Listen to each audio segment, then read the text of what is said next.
பணம் என்ற மாயம். அவன் பெயர் சுரேஷ். ஒரு சாதாரண ஊழியர். சம்பளத்தில் வாழும் மனிதர்.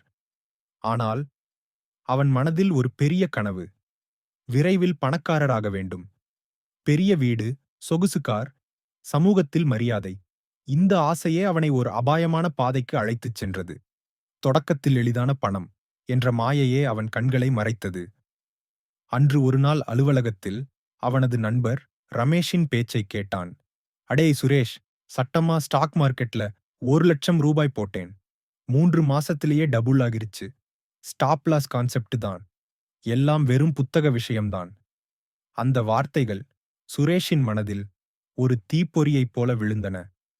அன்றே வீடு திரும்பி தனது சேமிப்பு முழுவதும், குழந்தைகளின் கல்விக்காக வைத்திருந்த பணம், வீட்டுக் கடனுக்கான இஎம்ஐ, மனைவி மங்கையின் நகைகளை அடகு வைத்து வாங்கிய பணம், எல்லாவற்றையும் ஒரு பங்கில் முதலீடு செய்தான். முதல் வாரமே 50,000 லாபம். அது ஒரு போதை. அவனுக்கு எல்லாம் தெரிந்துவிட்டது போல தோன்றியது. இதுதான் என் ராஜா. சம்பளத்தில் என்ன இருக்கு என்று மனைவியிடம் பெருமையாகச் சொன்னான். மங்கை கவலையுடன் கேட்டாள். சுரேஷ், இது ரிஸ்க் இல்லையா? குழந்தைகளின் ஸ்கூல் ஃபீஸ் எனத் தொடர்ந்தாள். அவன் குறுக்கிட்டான். பெண்ணே, நீ விஷயம் புரிய மாட்டே. இப்போதிலிருந்து நம்ம லைஃப் சேஞ்ச் ஆகப் போகுது.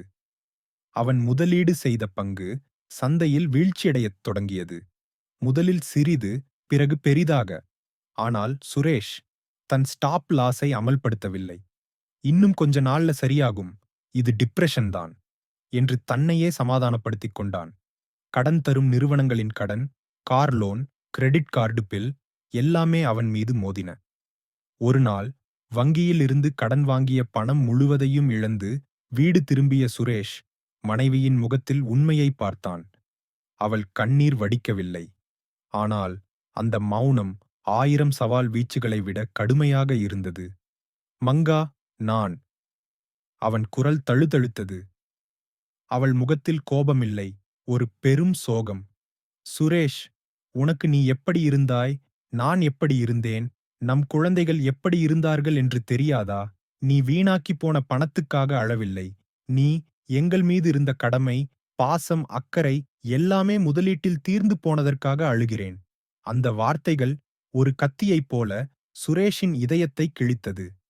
அன்றிரவு சுரேஷ் தனது குழந்தைகளின் படங்களைப் பார்த்தான். அவர்களின் எதிர்காலம் மங்கிப்போனது போல் தோன்றியது.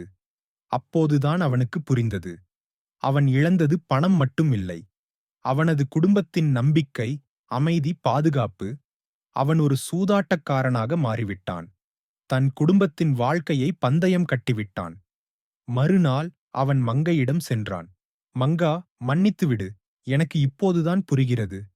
இது மட்டும் போதும் என்று சொல்ல வேண்டிய நேரத்தை நான் தவற விட்டுவிட்டேன். நம் குடும்பத்தின் பாதுகாப்பை விட முக்கியமான முதலீடு எதுவும் இல்லை. அவன் தன் தவறை ஒப்புக்கொண்டான். சிறு சம்பளத்தில் தான் எடுத்த கடன்களை தீர்க்கத் தொடங்கினான். வாழ்க்கை மிகவும் கடினமாகியது. ஆனால் அந்தக் கடினமான பாதையில் அவன் தன் குடும்பத்தை மீண்டும் கண்டு கொண்டான். ஒரு நாள் அவன் தன் மகனிடம் சொன்னான். குழந்தாய், ஸ்டாக் மார்க்கெட் என்பது தவறல்ல. ஆனால் அதில் நாம் போடும் ஒவ்வொரு ரூபாயும் நம்முடைய வாழ்க்கையின் மீதான ஒரு பந்தயம். அந்த பந்தயத்தில் நம் குடும்பத்தின் அடிப்படை தேவைகள், அவர்களின் எதிர்காலம், மன அமைதி எதுவும் இருக்கக்கூடாது. எந்த நேரத்தில் இது மட்டும் போதும் என்று சொல்லிவிட வேண்டும் என்பதை தெரிந்து கொள்ள வேண்டும். அதற்கென்று நாம் ஒரு தொகையை ஒதுக்கிக் கொள்ளுதல் மற்றும் போதும் என்ற மனநிறைவு இருத்தல் வேண்டும். அப்போது அது நமது குடும்பத்தை பாதிக்காது. அதுதான் உண்மையான ஸ்மார்ட் இன்வெஸ்ட்மெண்ட். சுரேஷின் இந்த கதை பணத்தின் மீதான ஆசையால் வாழ்க்கையின் உண்மையான செல்வத்தை, குடும்பத்தை மறந்துவிடக்கூடாது என்பதற்கான எச்சரிக்கையாகும்.